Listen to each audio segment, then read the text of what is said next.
Dionysus by David Busby.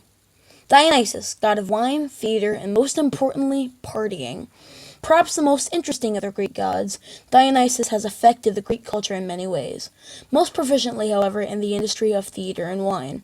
Dionysus has shaped the customs of theater and wine, promoting the use of wine and parties to become part of the Greek religion.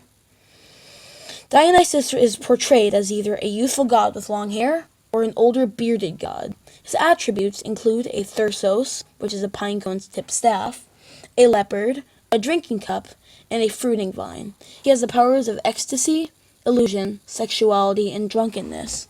Dionysus is sometimes associated with Hades. Dionysus would use his madness powers to gain followers in a drunken pleasure. His followers would not know anything about what was going on, other than that it was good. Dionysus created his own cult following using his powers, and his followers would comply without resistance. Resistance itself was not possible because of his sheer drunken madness power. A very important myth involving Dionysus is the Midas touch. It has been remade numerous times. However, the original myth begins with Dionysus' old schoolteacher wandering off. Drunk as can be, he wandered far away. His name was Silenus. He was beloved by Dionysus, and when he found out that Silenus was gone, he was very sad. Silenus eventually passed out in King Midas's garden. Midas took Silenus in and entertained him for 10 days and nights, and on the 11th day, he took Silenus back to Dionysus.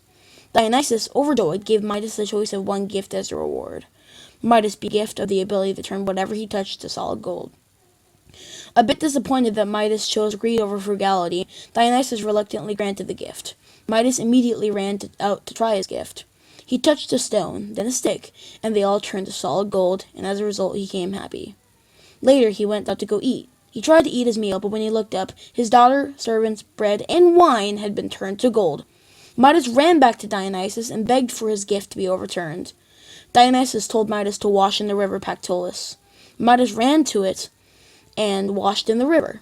The river absorbed the gold power and washed it into the sands. This is why the sands of the Pactolus are said to be rich in gold. In my opinion, Dionysus is the most interesting of the Greek gods. He has a colorful history. He is the god of most interesting of drinks, and he is the god of partying. Dionysus has its own cult following of nymphs and satyrs. He is the creator of wine and the drunkenness that comes with it. Son of Zeus and Semele, god of wine and theater, deity with many followers, creator of the drunken stupor that comes with wine itself.